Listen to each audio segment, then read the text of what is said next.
Hello, you're watching Vnews Bulletin. I'm Nhung from Noi, and now the headlines as usual. State President busy with various activities in Thailand. 2 more fruits receive green light to enter New Zealand. And later on, 3 Vietnamese among top 1,000 global scientists. President Nguyễn Xuân Phúc met President of the Thai National Assembly, Chuan Lee Paik, in Bangkok on November 17th, within the framework of his official visit to Thailand. Congratulating Vietnam on its economic recovery and growth post-COVID-19, Chuan Lee Paik affirmed that the country is an important partner of Thailand in Asia. President Phúc expressed his delight at the close cooperation of the 2 national assemblies and appreciated the Thai leaders' contributions to the 2 countries' friendship and cooperation. The 2 sides agreed to intensify high-level and low-level contacts and exchanges, continue promoting the role of the legislative bodies in boosting the bilateral relations and supervising the implementation of the side agreements. Chuan Lee Paik affirmed to coordinate closely with the Vietnamese side in carrying out the agreement on mutual legal assistance in civil matters freshly signed between the 2 nations. The Vietnamese leader proposed the Thai parliament back the opening of the Thai market for more Vietnamese goods and speed up the signing and ratification of new agreements to better meet diverse collaboration needs between the 2 sides.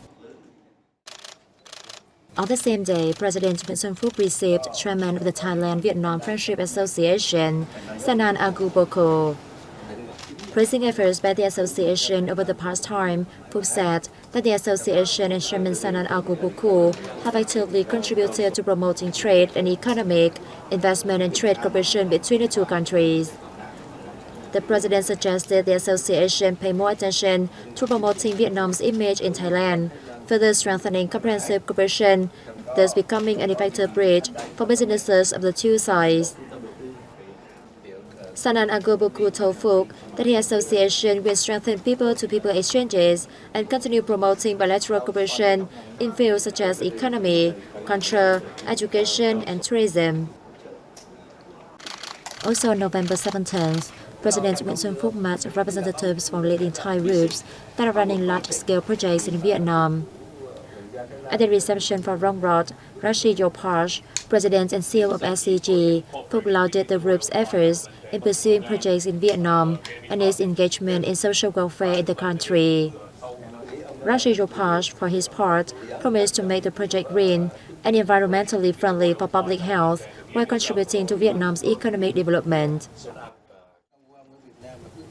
Meeting Vikram Kromadit, founder and CEO of Amata Group, Phúc congratulated the firm on its successes in the southern provinces of Dong Nai and Bà Rịa Vũng Tàu.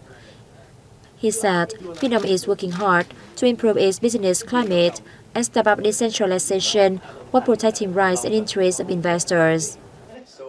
In reply, Kromadit said that Amata plans to launch smart city projects in Vietnam, suggesting Vietnam consolidate its land-related policies and related issues to support investors. At another reception for CP Group Chairman Daniel Chanant, Phúc emphasized that CP remains a big brand in Vietnam, especially in husbandry and food processing and exports.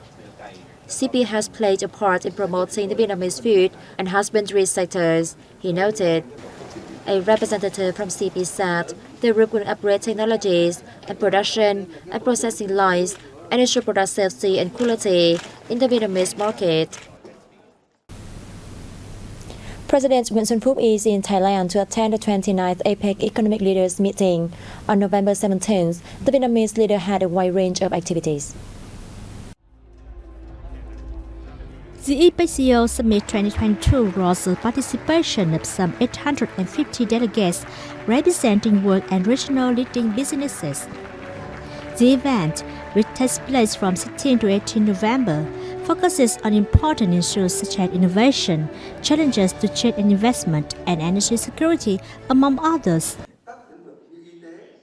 Addressing a discussion on the further of Asian-Pacific trade and investment on November 17, The Vietnamese leader stated that ensuring a fair, transparent, and efficient international trading system is crucial in global playground. Vietnam attaches importance to the significance of accommodating with businesses, putting them in a core position, and sharing, listening, and solving their difficulties under all circumstances, along with the reform and simplification of administrative procedures, Phuc said. The country hopes that APEC business community will uphold the spirit of cooperation, overcome difficulties and challenges, and continue to promote investment and business activities in the region, he noted. Along with President Phuc, keynote speakers at the event also include leaders of China, Thailand, Indonesia, and the U.S. On the same day, President Nguyễn Phuc delivered a speech at a high-level seminar with the U.S. APEC Business Alliance for Competitive SMEs. Vietnam advocates switching from attracting FDI to cooperating with foreign investors in the spirit of equality for mutual benefits and development, with priority given to high-tech and eco-friendly projects. Phuc opened his address. He suggested U.S. firms enhance connectivity, make it easier for Vietnamese enterprises to join their manufacturing supply chain, thus turning Vietnam into one of the value chain hubs in the region and the world. Representatives from the U.S. firms and economic groups spoke highly of Vietnam's economic growth in recent years, especially FDI attraction policy, COVID-19 response, and political and economic stability. They also vowed to partner with Vietnam in digital transformation and continue expanding their investment in the country. Prime Minister Phạm Minh Chính on November 17th broke the ground for the Western Belt Road of the Mekong Delta city of Cần Thơ, which connects National Highways 91 and 61C. The road has a total length of 19.4 kilometers and surface width of 11 meters, with 24 meters and small bridges and one large bridge. The project, which has a total investment of over $154 million, is scheduled to complete in 2026. It is expected to facilitate transport activities between Cần Thơ and neighboring localities, reducing congestion and expanding the city's development space in the west. Addressing the groundbreaking ceremony, Prime Minister Chính said the Western Belt Road of Cần Thơ will have formed an important outer belt as it connecting important traffic routes of the Mekong Delta region. The road is expected to contribute to the creation of an interregional transport system, linking Cần Thơ with neighboring localities and making a strong impulse and promote socio-economic and tourism development for the city, and expanding the new development space for Cần Thơ.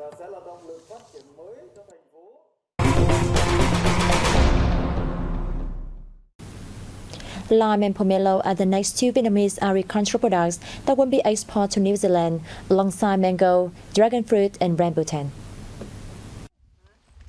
A document to this effort was signed by the Vietnamese Ministry of Agriculture and Rural Development and New Zealand's Ministry of Agriculture in Hanoi on November 15, during New Zealand Ministry and Jacinda Ardern's Vietnam visit. The signing of the agreement is said to open up price prospects for other Vietnamese agricultural products to penetrate the demanding market moving forward. Statistics from the Vietnamese Ministry of Agriculture and Rural Development show the trade turnover of agroforestry fishery exports between Vietnam and New Zealand last year reached approximately $550 million, accounting for 41% of the total bilateral trade revenues.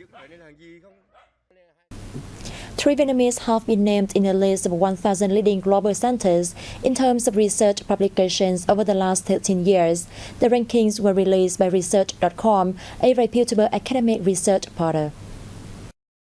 Among the honorees, Associate Professor Tran Son Bach from the Hanoi Medical University, with his publications on community health, ranks third and is the only Vietnamese to be present in the top 10.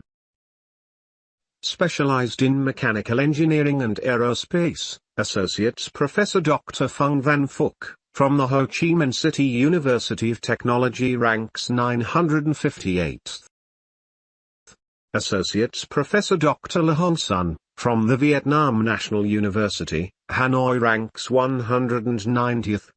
Working in computer science, he was also among the world's best 10,000 scientists for 3 straight years, in 2019, 2020, and 2021.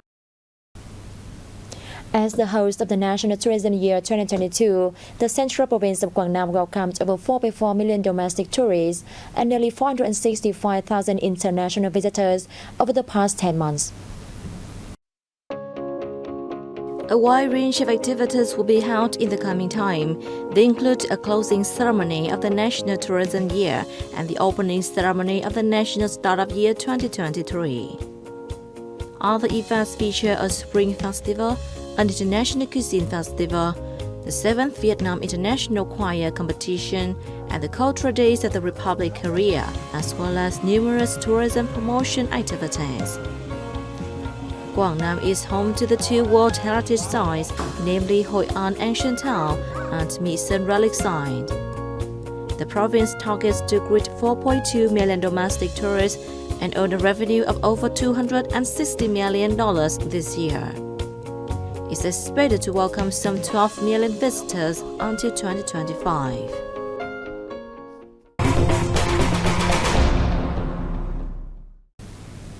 Vietnam's Sapa in the northern mountainous province of Lào Cai has become one of the most 10 attractive snow-watching destinations in Asia, according to The Traveler, a well-known travel site in Canada. The Travel says watching snowfall in Sapa is one of the interesting experiences that many tourists love to enjoy, with the mountains and valleys covered with white snow, creating a dreamy and fairy tale scenery that you cannot find anywhere else in Vietnam. It is an ideal opportunity for tourists on Sapa tours to watch the snowfall in Vietnam, the website recommended. According to the reviews of some experienced tourists, Quang Linh Sun Mountain, Heaven Gate, Silver Fall, and Batak Sat Commune are some typical places that have the largest amount of snow in Sapa. The winter to Sapa is mostly on foot, so visitors can bring many snacks to eat along the way. Nguyệt Nga, Vietnamese representative at Miss Tourism International 2022, has released the outfit she will wear during the upcoming national costume competition, which is currently taking place in Malaysia. The outfit drew inspiration from Hue's royal court music known as Nhạc Nhạc. Hue's royal court music was officially recognized by UNESCO as the first intangible cultural heritage of Vietnam back in 2003. Therefore, Nga's performance with wearing the national costume at the global pageant is expected to promote Vietnamese culture to viewers from around the world. She finished as second runner-up at Miss Globe Vietnam 2022 and is representing Vietnam at Miss Tourism International. The Vietnamese film Glorious Ashes, the first Vietnamese film to be screened in the competition session of the 35th Tokyo International Film Festival, has been introduced in Ho Chi Minh City. Based on a novel by renowned Vietnamese writer Nguyen Ngoc Tu, the film depicts the relationships of 3 women and their partners in a southern seaside village. I really enjoyed the experience of making the movie. I'm a big fan of Nguyen Ngoc Tu's literature, and also love the exploration of my favorite land, the Mekong Delta. Glorious Ashes overcame 27 others from around the world to win the $15,000 prize in the Asian Project Market category at the Busan Awards in 2017. It also won an award from the inaugural Southeast Asia Co-Production Grant of the Singapore Film Commission in November 2019. It was first screened at the 35th Tokyo International Film Festival in October, competing in the Tokyo Grand Prix category. The film will come to domestic screens in early December.